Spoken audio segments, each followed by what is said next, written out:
నమో సూర్యదేవాయ నమః. ఈ సూర్య భగవానుడి యొక్క స్తోత్రాన్ని పఠించడం వల్ల అనేక రకాల ప్రయోజనాలు ఉన్నాయి.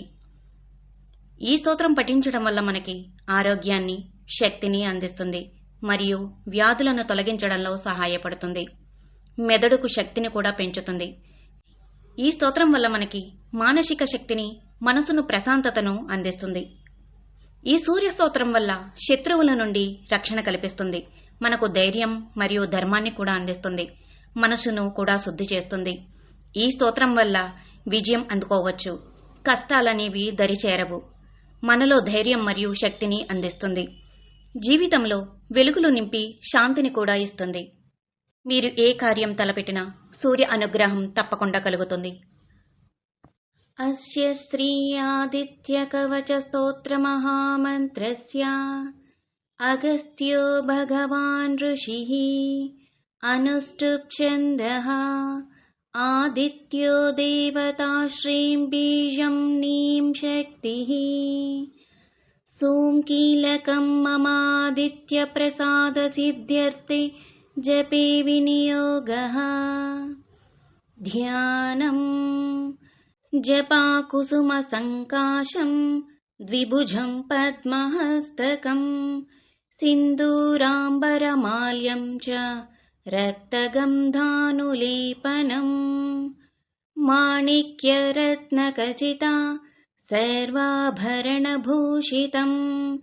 సప్తస్వరదవాహం తు మేరుం చైవ ప్రదక్షిణం దేవాసురవరేర్వంద్యం గృణిభిః పరిసేవితం ధ్యాయేత్ పఠేత్ సువర్ణాభం సూర్యస్య కవచం ముదా అత కవచం గృణిః పాతు శిరోదేశే సూర్యః పాతు లలాటకం ఆదిత్యో లోచనే పాతు శ్రుతి పాతు దివాకరః గ్రాణం పాతు సదా భానుః ముఖం పాతు సదా రవిః జిహ్వం పాతు జగన్నేత్రః కంఠం పాతు విభావసుః స్కందౌ గ్రహపతిః పాతు భుజౌ పాతు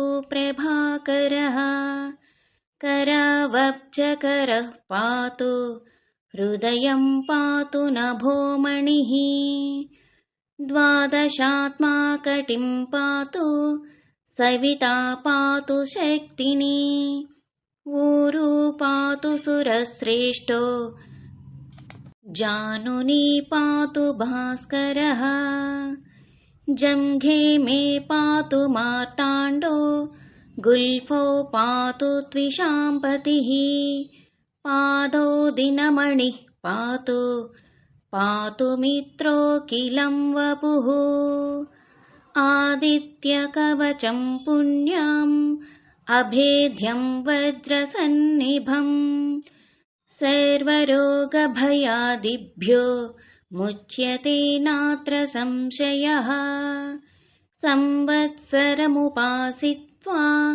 साम्राज्यपदवीं लभेत् अशेषरोगशान्त्यर्थं ध्यायेदादित्यमण्डलम् आदित्यमण्डलस्तुतिः अनेकरत्नसंयुक्तं स्वर्णमाणिक्यभूषणं कल्पवृक्षासमाकीर्णं कदम्बकुसुमप्रियम् सिन्दूरवर्णाय सुमण्डलाय सुवर्णरत्नाभरणाय तुभ्यं पद्माधिनेत्रे च सुपङ्कजाय ब्रह्मेन्द्रनारायण शङ्कराय संरक्तचूर्णं ससुवर्णतोयं सुकुङ्कुमाभं सुकुशं सुपुष्पं प्रदत्तमादाय च हेमपात्रे